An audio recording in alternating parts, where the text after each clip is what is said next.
Dark clouds twisted above the frontier colony of Astra 9, flashing with electric blue light. The wind sounded like thousands of metal sheets being torn apart at once. Towers shook. Dust rose in thick spirals.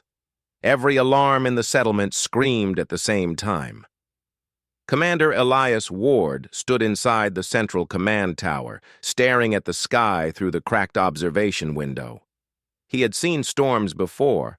Astra 9 was famous for them. But this one felt different. The air tingled like static, and strange arcs of energy crawled across the horizon. "Shield grid is failing!" someone shouted from the console behind him. Elias didn't hesitate. "Send repair teams to the lower arrays. Keep the upper system stable. Move!" His voice was firm, steady, the kind that made people listen even when they were afraid. And today, every person in Astra 9 was afraid. The storm slammed into the colony like a massive wave. Lights flickered. The ground trembled. But in the middle of the chaos, something else appeared. Something no one expected. A bright streak shot across the sky, glowing white gold, moving too fast to be part of the storm. It wasn't lightning. It wasn't debris. It looked like a falling star, but the angle was wrong, too controlled. Then Elias heard the sensor alert. "Object entering atmosphere, unknown signature," a technician reported. "Impact expected 3 kilometers west of the colony." Elias grabbed his coat. "Prepare a rescue team. I'm heading out." The storm outside felt alive. Wind pushed against him like a physical force. Sand and sparks of static stung his face. Elias had to lean forward as he walked, each step heavy. Beside him, 2 rescue officers followed, carrying scanners and emergency kits. Their hover vehicle wouldn't function in this weather. The electromagnetic field was too unstable. They had to go on foot. "This is madness, sir," one shouted over the roar. "Whatever fell, no one could survive that." Elias kept moving. "We don't know that." "But the signature wasn't human." "That doesn't mean we leave it to die." The officer stared at him, surprised. But Elias wasn't interested in the argument. Something had fallen. Someone might be inside. Human or not, he couldn't ignore that.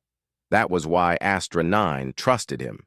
He didn't choose who deserved help. He helped anyone who needed it. After half an hour of struggling through wind and sand, they saw it. A still smoking crater at the base of a rocky hill. Blue lightning flickered around it, jumping between the stones like nervous insects. Inside the crater lay a small vessel, smooth, silver, shaped like a teardrop. It was nothing like human craft. No thrusters, no panels, no markings. It looked grown, not built, as if it were a living thing. Elias felt a strange shiver run down his spine. "Move carefully, and keep the scanners on." He slid down the edge of the crater, boots sinking into soft, warm sand. The rescue team followed behind him. Heat radiated from the vessel, but the hatch on one side was cracked open, releasing cold, white vapor. "Life signs detected," one officer said, eyes widening. "Weak, but present." Elias didn't hesitate. "Open it." The officer swallowed hard. "Sir, if it's hostile, then we'll deal with that later." Together they pulled the hatch wider. A hiss of cold air escaped, and inside, curled against the far wall, was a figure. Not human, yet not entirely alien either. She was tall, slender, her skin a soft silver blue. Her hair floated slightly like strands of light. A thin suit covered her body, glowing faintly in the dim crater. Her chest rose and fell shallowly, showing she was alive but struggling. She looked peaceful but fragile, like a flame that could go out with one breath. Elias knelt beside her. "Can you hear me?" Her eyes opened. They were bright, star-like, full of confusion and fear. For a moment she stared at him as if trying to understand what she was seeing. She whispered something in a language he didn't know, a sound like wind chimes. "It's all right," Elias said softly, raising both hands to show he meant no harm. "You're safe. I'm here to help." She blinked slowly. The fear did not fade. But she didn't try to run or attack. She seemed too weak to do either. Her gaze drifted over the crater and the stormy sky, then back to Elias. She whispered again, this time with effort. "Not safe, Storm. I did not mean to land." "We'll talk later," Elias said.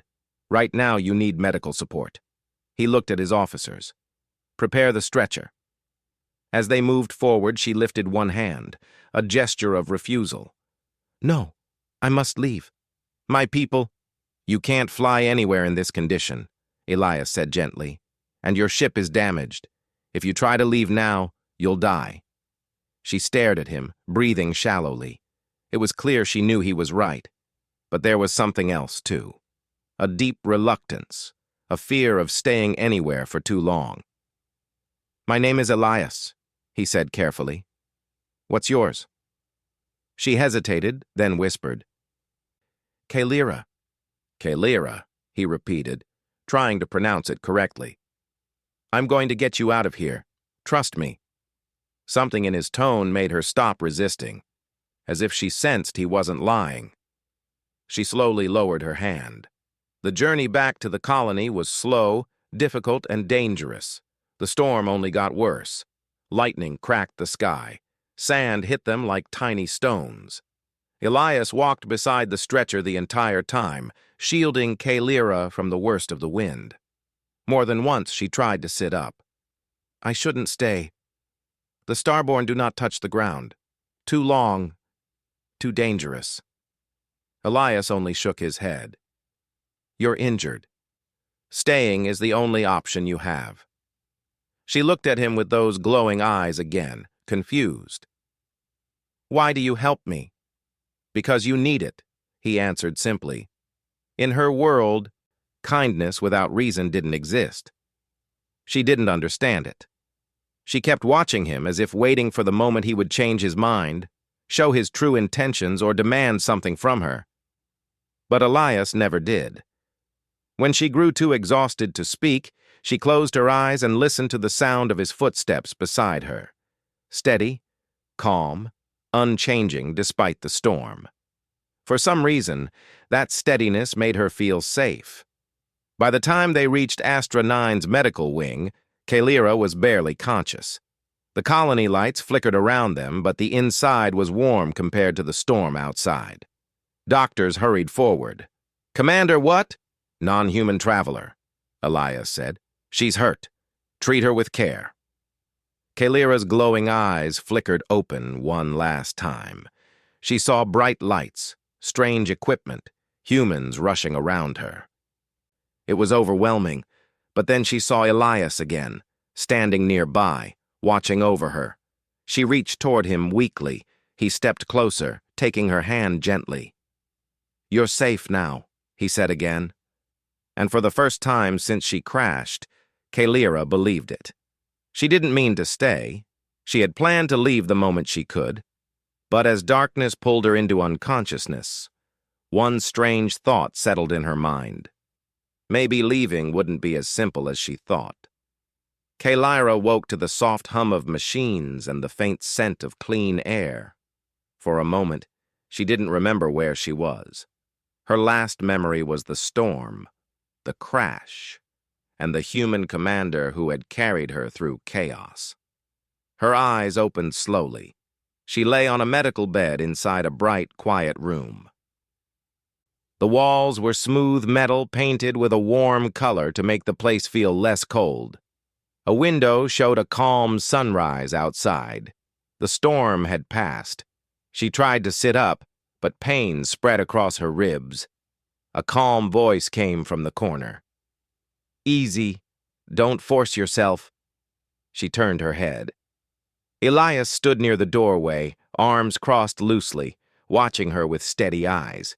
His uniform was dusty and torn from the night before, but he didn't seem to care. "How long was I unconscious?" Kalira whispered. "Almost 10 hours, Elias said. "You're lucky to be alive." She looked down at the medical device attached to her arm. Human technology. Strange, but not uncomfortable. Your people. They helped me. Of course, he said. You needed help. She stared at him quietly. You don't know who I am. You told me your name, he reminded her gently. That's enough for now. Kalira didn't understand this way of thinking. Among the starborn nomads, trust was earned slowly, carefully. They didn't treat strangers with kindness. They kept distance. They kept moving. They believed stillness brought danger. But this human, a grounded being, treated her like she mattered. It unsettled her.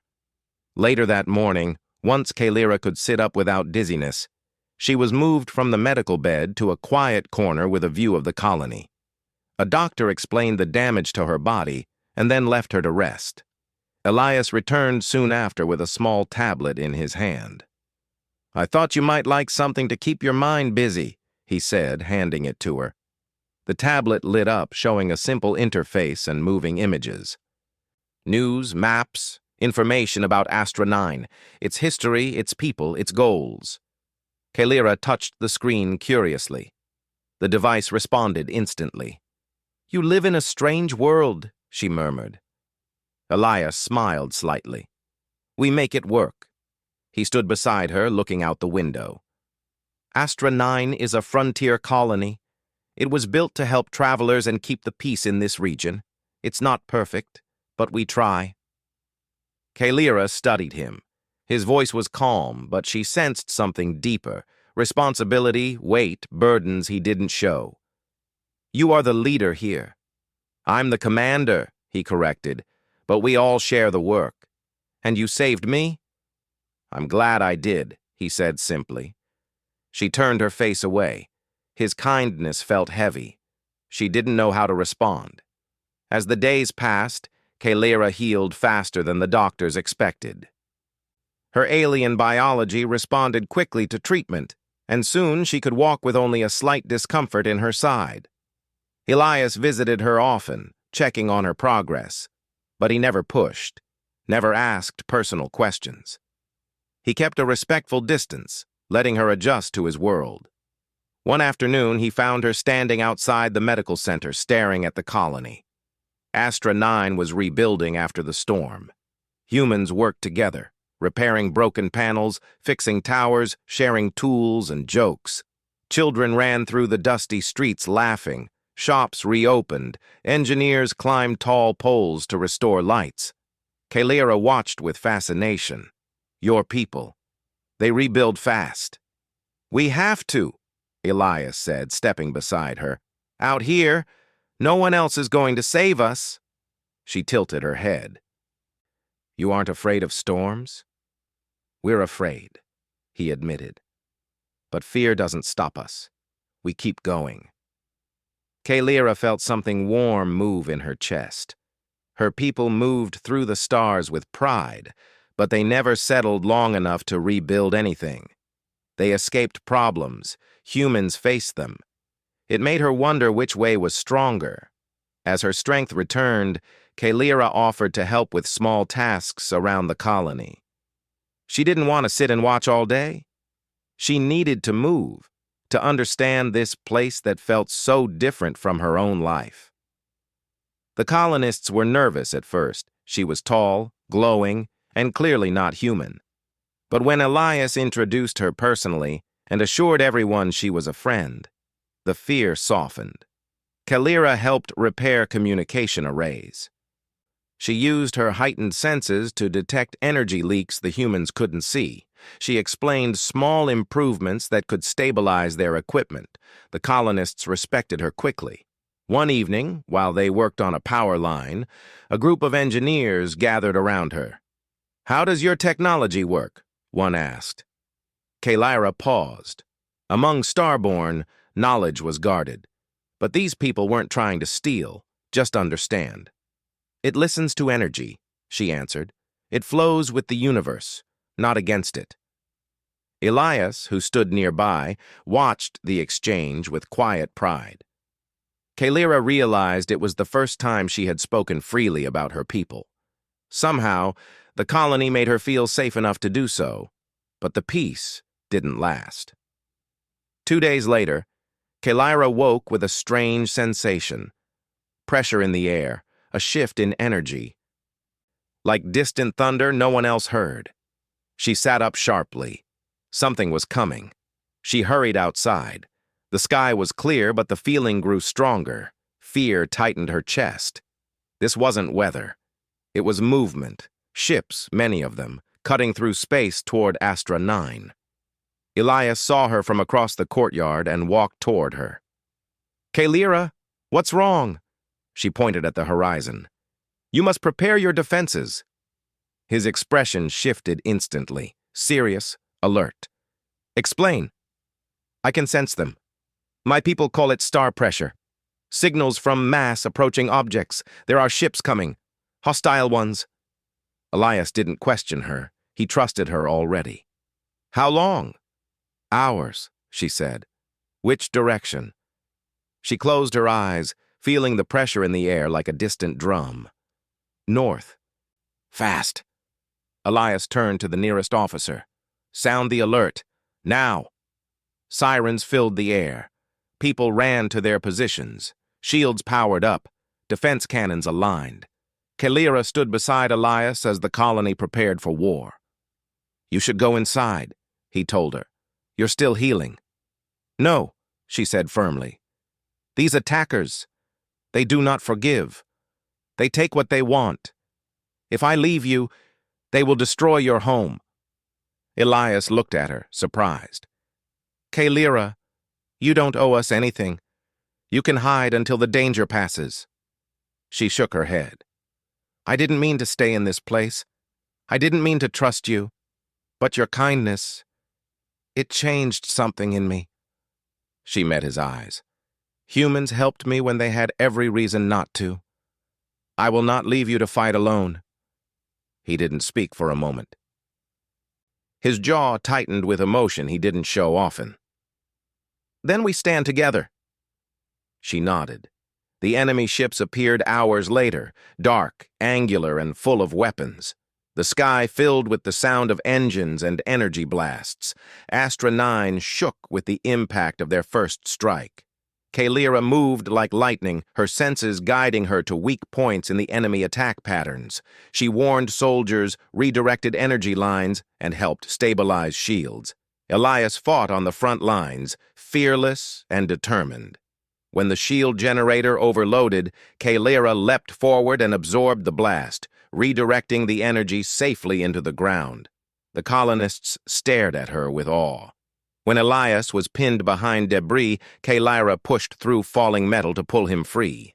When the attackers tried to breach the gate, she stood beside the human defenders and used her abilities to bend the attack beams away. Hours passed. The battle was fierce. But together, humans and starborn strength forced the attackers to retreat. As the last enemy ship vanished into the sky, thunder rolled across the horizon, not from a storm, but from the cheering of Astra 9.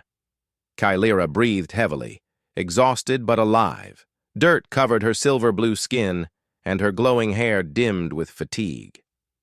Elias approached her, his face warm with gratitude. "We couldn't have done it without you." "You would have found a way," she said softly. He shook his head. "Not this time." Kalira looked at the damaged colony. Humans were already helping each other again, lifting debris, supporting the injured, repairing what was broken. Their spirit amazed her. For the first time, she asked herself a question she never expected. Why do I feel like I'm meant to stay here? The battle was over, but Astra 9 looked as if the storm had returned. Smoke rose from damaged buildings. Cracked metal panels lay scattered across the ground. Lights flickered weakly, and the air still carried the sharp scent of burnt energy. Yet despite all this, the colony was alive. Humans moved quickly, helping one another with steady hands and determined faces.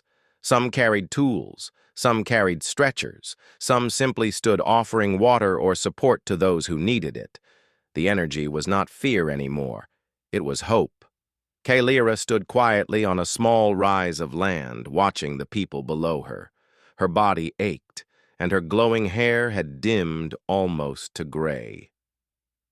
But she felt something warm inside her, a quiet strength she didn't feel even among her own people. She hadn't expected the colony to survive. She hadn't expected herself to survive. But humans surprised her again. Elias approached her slowly, his boots crunching over broken pieces of metal. His uniform was torn, his arm wrapped in a bandage, and there was a dark smear of dust across his cheek. Still, he walked with calm confidence. "We're safe," he said gently. Kalira nodded. "For now." He studied her face. "You saved many lives today." "I only did what was needed," she murmured. "You did more than that," he said. "You stood with us even though you could have run. You didn't owe us anything." Kalira turned her gaze back to the colony. "Your people fight with more heart than I ever imagined. You protect each other. You rebuild together, and when you fall, you rise again." She paused, her voice softer. "It is not what I expected from grounded beings." Elias gave a quiet laugh. "We surprise people." "Surprise," she repeated thoughtfully. "Yes, that word fits humans well." Kalira's ship had been recovered from the crater after the battle. Engineers now worked around it, using parts from the colony to help repair it. The vessel would be ready to fly in a matter of days. Soon she would have to leave. The thought filled her with a strange emptiness. For most of her life, Kalira had been taught that staying too long in one place was dangerous. The starborn nomads traveled endlessly. They didn't bond with planets, cultures, or people. They didn't anchor their hearts anywhere. But now, her heart felt anchored without her permission. She walked slowly through the colony, watching as people repaired their homes. Children waved at her. Some adults nodded in thanks. A few stared in wonder at her glowing appearance, but the fear she'd seen in their eyes earlier was gone. She had earned their trust, and somehow they had earned hers. The next morning, Kalira received a signal from the sky. A soft vibration moved through her body, a call from her flotilla. The starborn nomads had finally traced her crash and were approaching Astra 9. Her people would arrive soon to retrieve her. She stood alone near the edges of the colony, feeling the familiar pull of her past life. The stars had always been her home. Endless travel, silent ships, distant horizons. A life she understood. Footsteps approached behind her. "You felt it, didn't you?" Elias asked. She turned. "My people are close." His expression didn't change, but she sensed the small shift in his heart. "I see." "They will expect me to return," she said. Elias nodded slowly. "And do you want to?" The question was simple, yet it shook her. "I don't know," she whispered. He stepped closer. "Kalira, whatever choice you make, it's your own. I won't stop you. This colony won't stop you." His voice was steady, without pressure, without expectation. That was what made his kindness so difficult. He wanted nothing from her, so she never knew how to return the feeling. "You humans," she murmured, "you give freely, even your trust." "That's just who we are," Elias replied. She looked at him, studying his tired but warm face. She thought of how he carried her through the storm, how he checked on her every day, how he fought beside her without fear. She thought about how safe she felt at his side, and for the first time, she wondered if freedom meant choosing where she felt whole, not just following the rules of her people. When the starborn flotilla arrived, the sky lit up with silver streaks. Dozens of elegant ships hovered above Astra 9, glowing like stars brought down from the heavens. The colonists gasped in amazement. Even Elias stared upward quietly. Kalira felt the energy of her people. It was familiar, calming, like returning to a childhood memory. The ships lowered a platform made of shimmering light, forming a path that led directly toward her. A voice echoed in her mind, a starborn commander. Kalira, you are found. Come home. Her heart tightened. Elias stood a few steps behind her. He said nothing. He didn't move. He didn't try to stop her. He simply waited, respecting her decision before she even made it. She took a slow breath and stepped forward. 1 step, 2 steps, 3. She stopped. Her eyes lifted to the shining ships above. They were beautiful. They represented her entire life, tradition, knowledge, her people. But when she looked back, she saw something more powerful. The colony, battered but alive. Humans working together, children laughing, a future that wasn't empty or lonely. And Elias, watching her with a quiet hope he refused to show in words. She closed her eyes. Then she turned back toward him. Elias blinked, confused. Kalira? I cannot return, she said softly.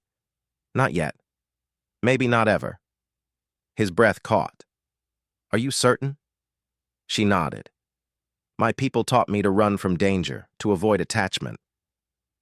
To never stay long enough to feel anything real. She placed her hand over her heart. But your people, they showed me something different.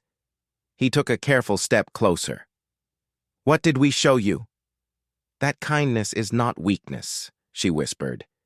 That staying is not a trap. She lifted her eyes to his. That a place becomes home not because it is safe, but because someone cares that you stay.